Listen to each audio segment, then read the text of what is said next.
Good morning. Good morning po sa inyong mga taga-subaybay. Good morning po sa ating mga kababayan. Good morning, salamat po sa panahon ngayong umaga. Abay, maganda siguro simulan muna doon sa tanong na ano nga po ba ang ibig sabihin ng political asylum para lang mas maintindihan din ng mga nakikinig at nanonood po sa atin ngayon.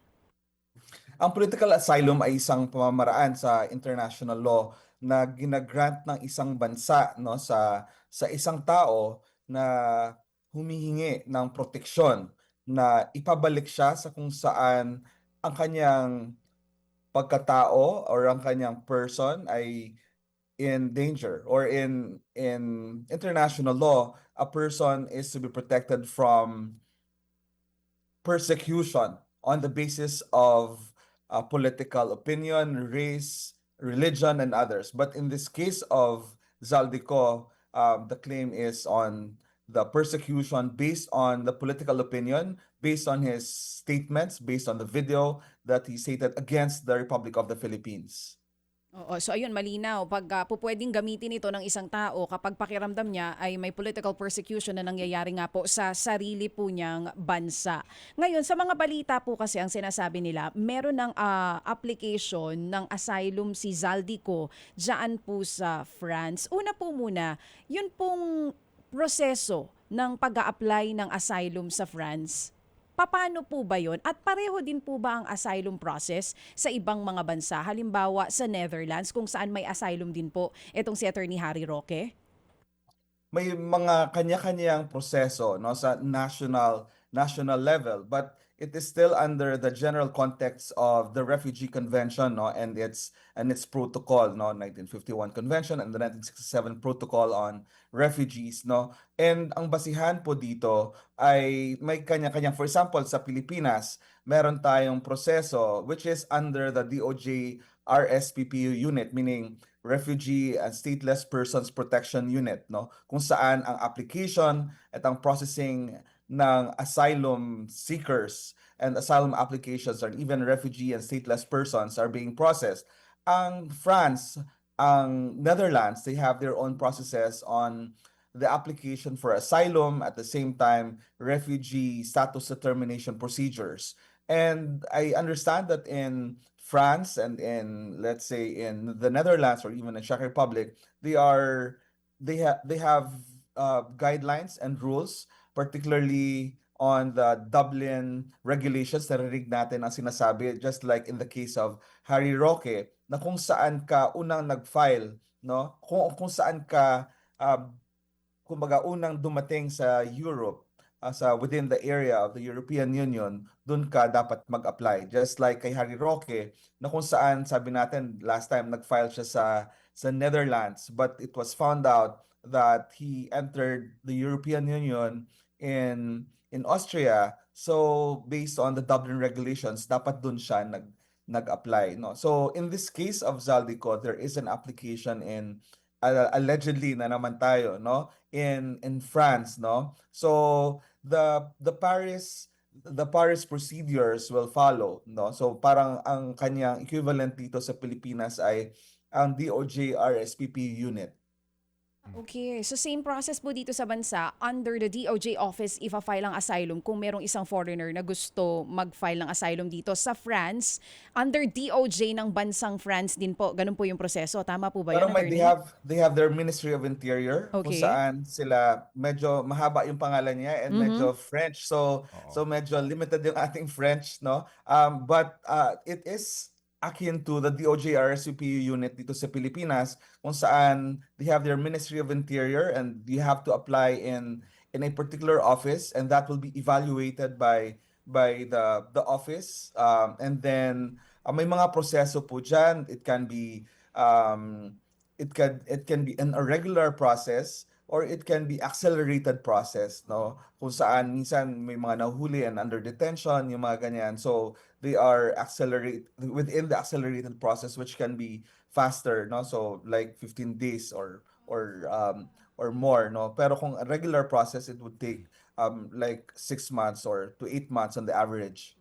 Siguro ganito ho, no, para mas malinaw tong ating academic discussion. Napakaganda po nito. Tayo may tututo this morning kay attorney.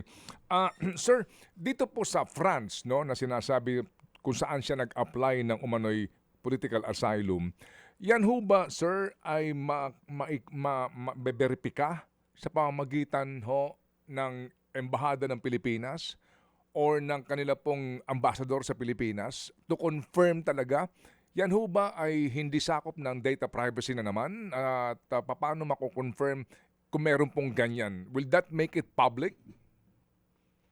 We have to take note that under the European guidelines, they have a strict data privacy notice no on application for asylum. In the same way that kung sa Pilipinas naman, the applications for asylum, refugee status, these are confidential in nature, no? So that's why ang sinasabi natin na coverage ng data privacy that would include asylum applications or even refugee applications. And in Europe, they're quite strict with data privacy matters. And in fact, ang sinasabi natin that even if may red notice application ang Pilipinas against Zaldico, they can even work if ever there is a filing on asylum in France. The lawyers of Zaldico can even work on asking for the strict enforcement of the state data privacy regulations in relation to application for asylum.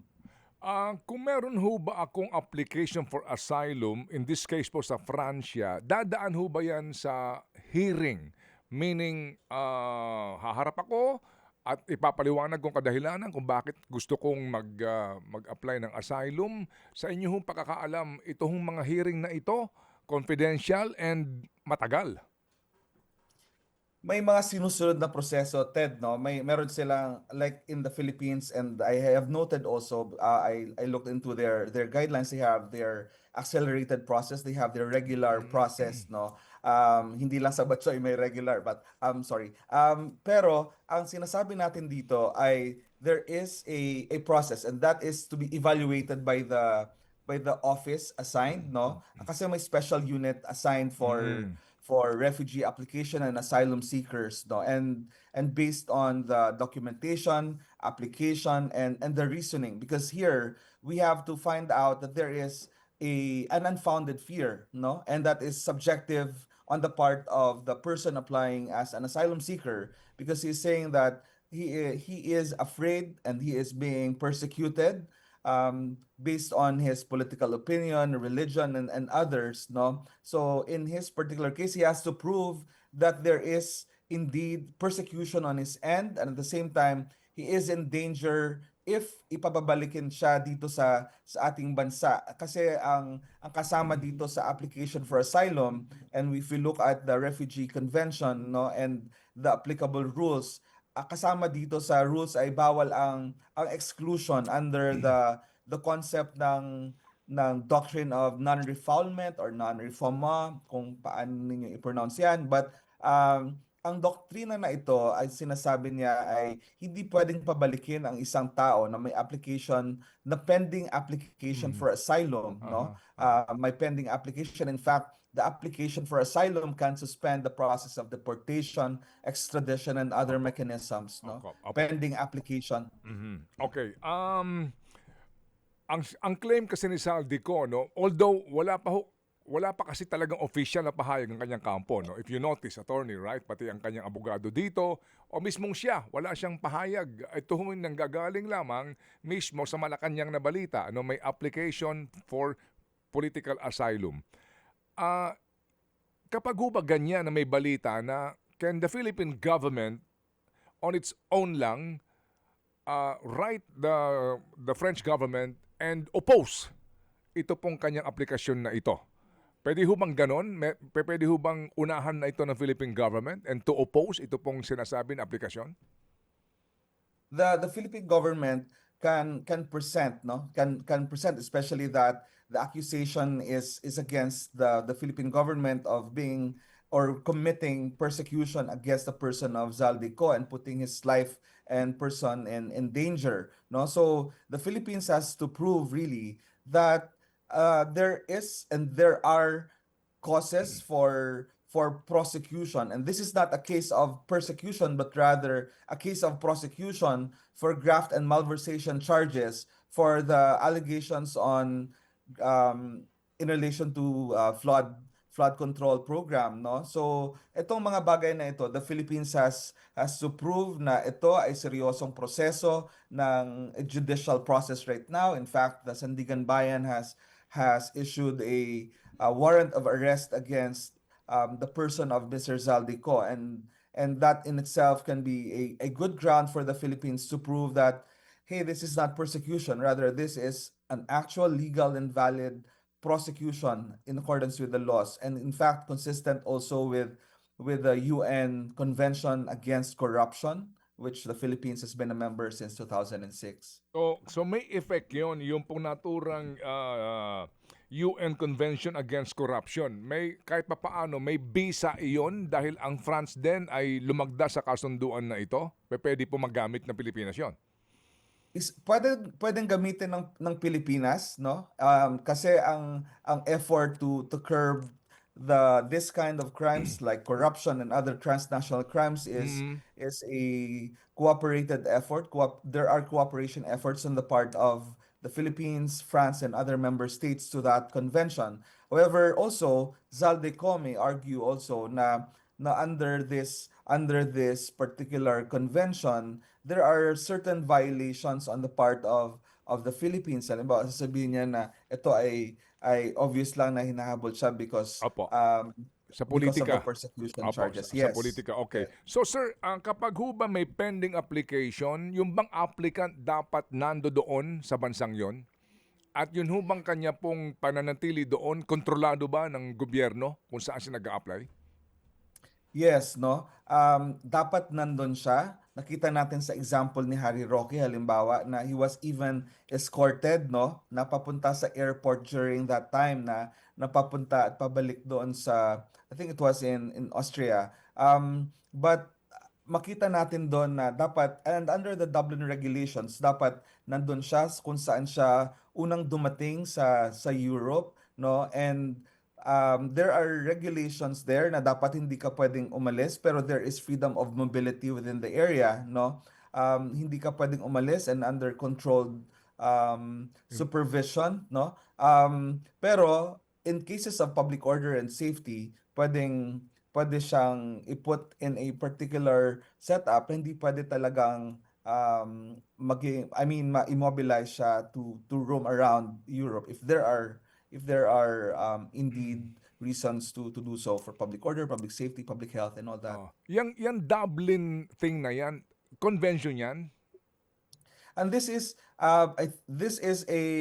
an agreement, no? Yes, It opo, is opo, it is okay, a opo. treaty between and among the European, especially within the European Union, on Okay, the sige po. aspects Opo. ng Sige po, sir. Sorry pagpasok. po. Sir, sorry. I have to butt in. Yung Dublin thing na binabanggit nyo na yan, yung Fransya, kasama dyan. So, ibig sabihin, kaninyo, pareho po sa the Netherlands, kung saan ka pumasok, doon ka dapat. In this case po ba, di ba, ang report ni Presidente, galing siya ng Germany, tumawid ng Czech, and then Czech, binalik, from, di ba ganun po ang kwento nila? And then, Yun. bakit biglang France? So, doon pa lang ho ba, violation na ba yun? Ano ho ba sa tingin po ninyo?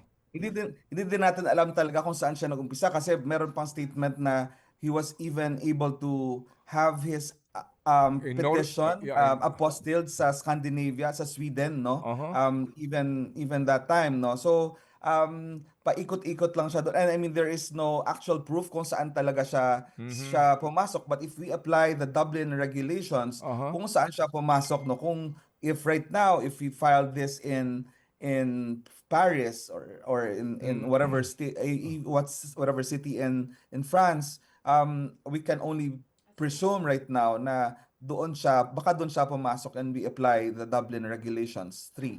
Okay, Yes. sige. So, habang may application ka, dapat doon ka lamang sa bansang yon, restricted ang iyong galaw. Ito ho bang prosesong ito, hindi na kayang impluensyahan, maglabas man po ng red notice ang Interpol? Ang paglabas ng red notice, no, this can be contested even by Zaldico's arguments siguro because of his asylum application and the data privacy notices, and in fact the red notice can be taken off because of that, because the red notice would inform all the members sa agreement no sa Interpol Convention na they have the data sharing and all that, and with this red notice application and with the asylum application, European rules are quite strict with the protection also of individual, particularly who is in danger, no, so it can be taken off from the public notice. Aha. So, kung kumbaga kahit na may red notice laban kay Saldico, hindi pa rin siya pwedeng damputin doon because of his pending asylum application. That's clear, right? Opo. Klaro yan. That's clear. Okay. Ngayon, sir, kung ikaw si Government of the Philippines, ano ang kaparaanan mo para ito ay ma-extradite? Paano ito mapapabalik sa Pilipinas sa pinakamabilis na pamamaraan?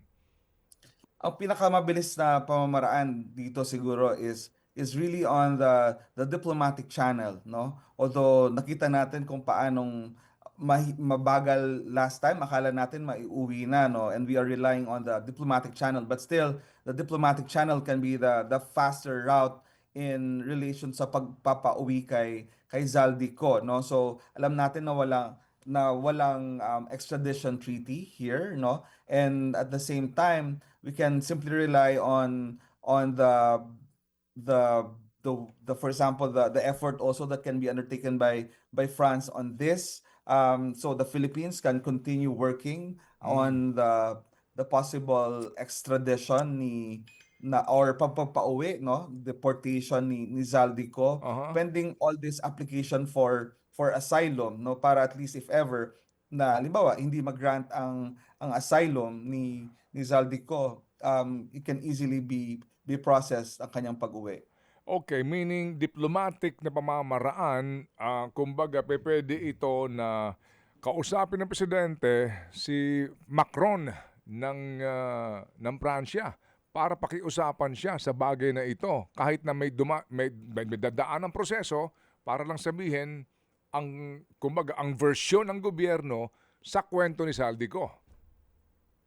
And I think ang main na pag-uusap diyan ay ang pagpabalik sa kanya dito sa Oo. Pilipinas, no, on account of the Yes. prosecution aspects and at the same Oo. time Aha. sa mga proseso na ito, Ted. Opo. Sa lahat ho ba ng mga bansa na meron pong ganitong mga aplikasyon, yung due process na sinasabi dito, you claim, no?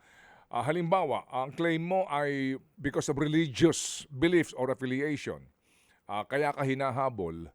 Yung bang bansang yon bago magdesisyon o kaya hinahabol ka dahil sa iyong political belief, hinahabol ka dahil gusto kang papatay ng gobyerno kinalaban mo, mga ganon. Yung bang due process doon, pakikinggan ang panig nung inaakusahan niyang gobyerno or religious group man para lang humabalanse kung totoo sinasabi ng aplikante? Yes, there is a process, and titingnan dito, no, iwi ang mga ebidensya, no, kasi ang the mere application ng isang tao and saying that he has unfounded fear of being persecuted against his I mean on account of his political opinion could be balanced by the interview process, verification process, Aha. and also with the statements by the government, no, of valid prosecution. So hindi lang sasabihin na kasi ang due process matters there in Oo. kahit na this is an asylum process, due process shall be applied, and any wrong and illegal act that is associated with this can be a ground to invalidate the result. That's why may mga appeals process pa na involved dito, Ted, that could make it even longer, no? So asylum, halimbawa, hindi Okay. siya mag-grant, pero pwede mo siyang i-appeal within the process nila doon sa France, no? And we still have the European Union Committee on Human Rights where they can even Ah. seek for actions, no, para sa pagprotekta ng kanyang human rights Okay. against Opo, opo. persecution. Okay, so hindi pala ito ganun nga kasimple. So, pr- ang, ang ating lang presumption ngayon, ano ho, kasi wala ho naman talagang dokumentong pinalalabas o naman pong mga pictures o anuman. So, kung ang ating pong assumption ngayon ay wala na akong passport, lahat ito ay binawi na ng Philippine government. Pumunta ako ng Pransya, hingi ako ng asylum. Nag-apply ako, hindi ako pinagbigyan, doon sa kanilang mismong gobyerno, meron pang appeals doon. Ano ang tawag doon? Sa Minister of Justice ho ba nila? O pagkatapos kaninyo, pwede bang sa Supreme Court ng France pa? O Meron pupunta ako ng Belgium sa Brussels para mag-appeal ako doon sa EU main headquarters? sa France itself, meron silang korte na naka-dedicate Mhm, doon, no? So mhm. sa appeals on the results of the asylum process, no? So doon i-weigh ulit, no, Oo. kung talagang may persecution or it's a case of prosecution, and Opo, naghang ang tingin ating at opo, good. busisi diyan. Okay, so meaning yung nga po, maaring doon sa level po, hindi ka pagbigyan, o maaari ka pang tumaas ng tumaas hanggang doon po sa EU Committee on Human Rights.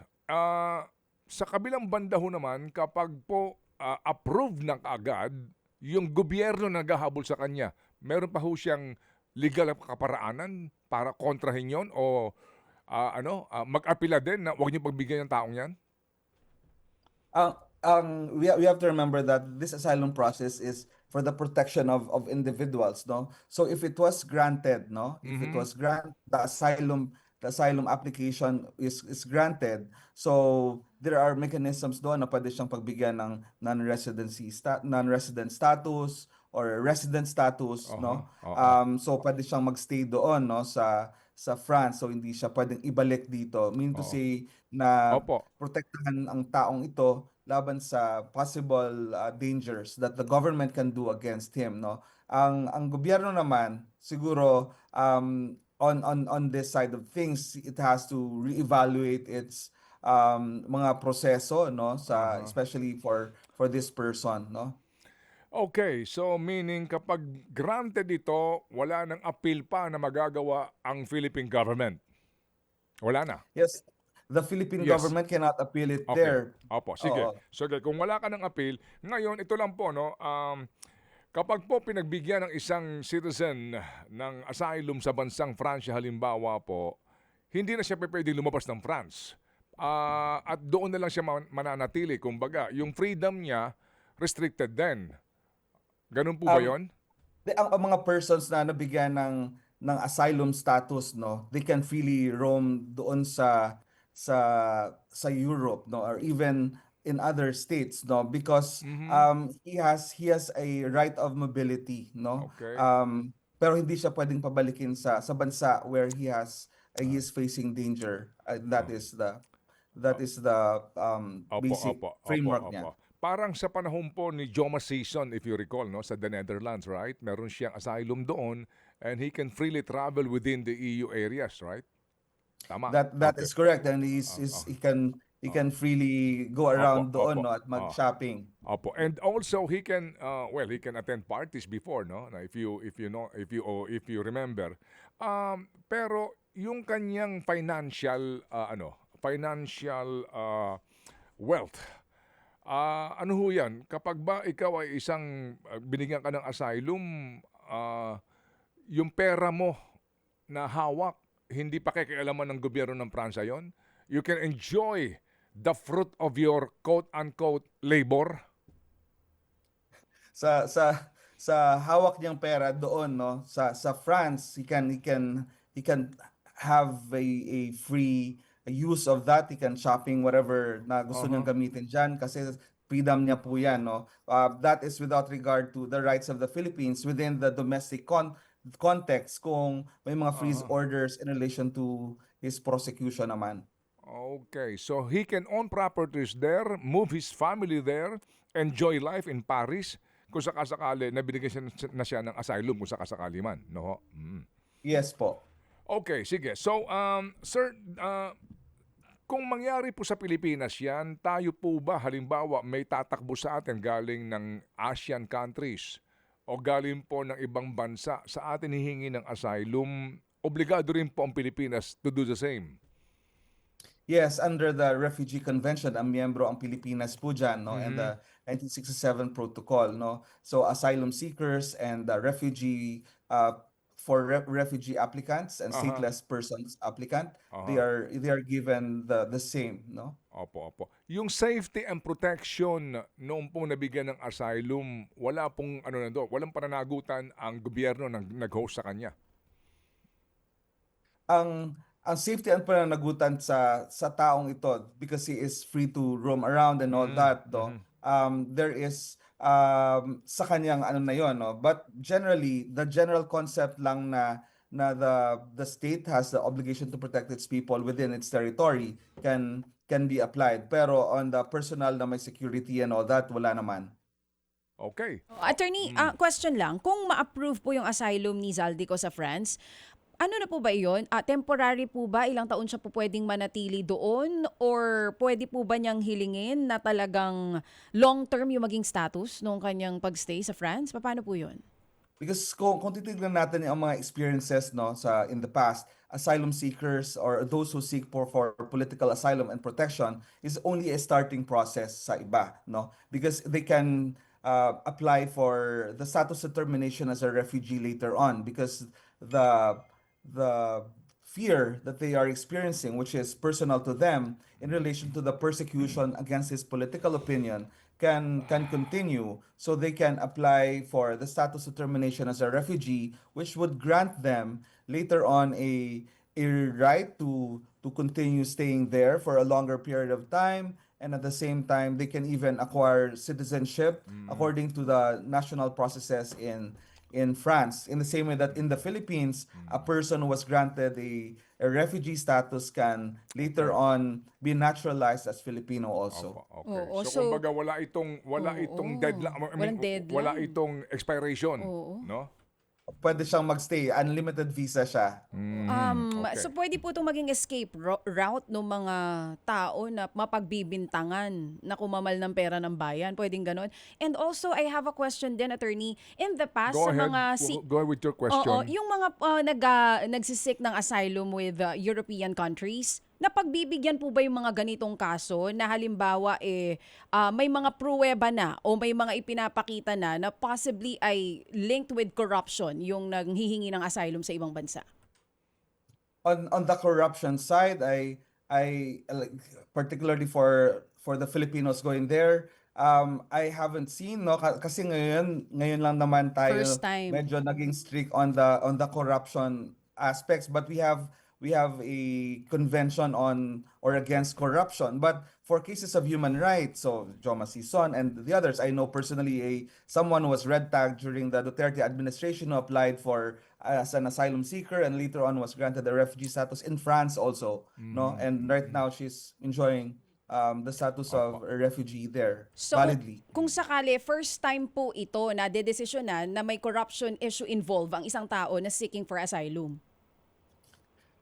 Yes, if ever, like especially for a Filipino going there, applying for an asylum and applying as an asylum with a Oh. statement na he is being persecuted on account of that this is a political matter. So it is a question of whether this is a political matter and corruption, and the corruption of government Okay. funds is simply a case of persecution or a serious action by the government to really protect Okay. the people with its own stronger laws on corruption. Okay, sige. So basically po, attorney, di po ba, yan pong pinagkakasunduan ng mga bansang yan, no, para po takbuhan mo at humingi ka ng pagkanlong kasi nga ikaw ay hinahabol dahil sa iyong paniniwalang politikal o may pagbabanta sa iyong buhay dahil nga sa iyo pong isinusulong ng mga advokasya. Pagdating mo sa immigration, usually po, tama ho ba yon? Dumating ka sa immigration, oo, meron kang visa, no? Naturally, pagdating mo dun sa immigration, pwede mo sabihin kaagad, I'm here to seek asylum. Tama ho ba yun? Yes. Agad kang ihihiwalay at meron kaagad sa iyong kakausap?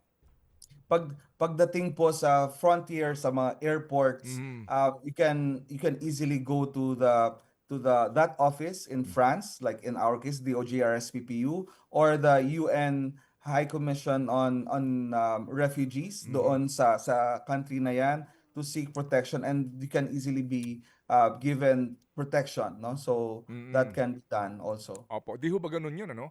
May mga pagkakataon po na pagdating na lang talaga sa airport kaagad, pag tuntong doon sa immigration, sasabihin mo kaagad roon, andito ako para humingi ng political asylum, agad kang ihihiwalay at meron sa iyong kakausap dahil that's a serious matter. Yes, and halimbawa, there is an actual case sa Pilipinas, no, na pagdating niya dito sa Pilipinas, sabi niya he went directly to the UN here, UNHCR, to file his application as a refugee or as an asylum seeker, and then he was processed here in the Oo. Philippines. So, Okay, oo, sige. last So, na lang, attorney. So, yung, last na yan? oo, yung action ngayon ng ating ng pamahalaan na pinadala doon si DOJ Secretary Vida ay ang assumption natin para ipakita sa bansang yon ng Czech Republic and even in other European countries na seryoso ang Pilipinas na gusto talaga nating mapauwi si Zaldico? That can be a good communications aspect ng kanyang pagpunta doon, and another aspect there is medyo palpak ang effort na yun because it's a delayed Yeah. action. Oo. Pero it can be a starting point also of putting up negotiations and also negotiations with other states within the EU as to further strengthen cooperation on this kind of cases, extradition and crimes involving corruption and other similar crimes, no, para at least in the future, if ever, kasi marami pa ang hindi pa nakakapunta sa France and sa Europe ulit, no, ng mga subject dito, because it can signal also for others to do the same, no. So the government should really be serious in negotiating, and that is not supposed to be tomorrow but today. Okay. Sige po. So ngayon po ang sigurado, hindi tayo sigurado kung kailan ito mariresolba na aplikasyon for asylum. No one can say kung ito ba ay in 3 weeks, in 3 months, or even 3 years. That is correct. Haka-haka lang natin. We can only assume on this, but if we follow the timelines and average times there, no, it can take as long as there are issues being raised by Zaldico, no. Here siguro it can take a longer period of time, and I agree with you, Ted, that this is uncertain. So what we can only do, and the government should do also, is to be more serious in dealing with these issues and enhance the cooperation arrangements Opo. para immediately maipabalik kung sino man yan. Kung ako si Zaldico, ako ba lang mag-isa ito na pupunta sa kanila o I can hire a battery of lawyers, French lawyers to represent me? Yes, they can appoint, he can appoint as many lawyers as he can there, no? Kasi Okay. marami namang maleta yata baon. Kasi po, di ba kasi ang pagkakaalam ko kasi may iba na humingi po ng nag-refugee status or asylum na sila mag-isa. And the government na nag-host sa kanya ang nagbigay sa kanya na ng mga magpapayo ng legal. Alam niyo yun, yung talagang totoo Yes. ang claim at talagang hinahabol, no? Sa Pilipinas may mga ganun po, di ba, attorney, na ang There mga are. yes, tama. Go ahead. Yes, there are really people na pagdating sa border, etong mga tao na to do not even possess documents, no. That's why may tinatawag tayong mga status determination, because first they have to know who they are, kasi yung iba, because of the travel, yung mga seryoso, they sometimes forget who they are even, no. So may trauma and all that. Opo. At ito ay mga seryosong subject sa asylum, no, Opo. and actual may fear. So ito ang isang basihan na dapat na titingnan ng France, na is this really a serious fear, or this is not an unfounded fear, rather it is a make-believe para lang maiwasan itong seryosong akusasyon sa pagkamal ng pera ng bayan. Okay, sige po. Salamat po na marami sa inyo, attorney. Kami po'y natuto ngayon. Napahaba itong ating panayam nga sa dami ho ng aming katanungan. But definitely po, kami po ngayon ay meron ng sapat na kaalaman kung ano pong aming aasahan dito po sa prosesong pagdadaanan po ng umano ay application for asylum ni Zaldi Niño. Zaldico.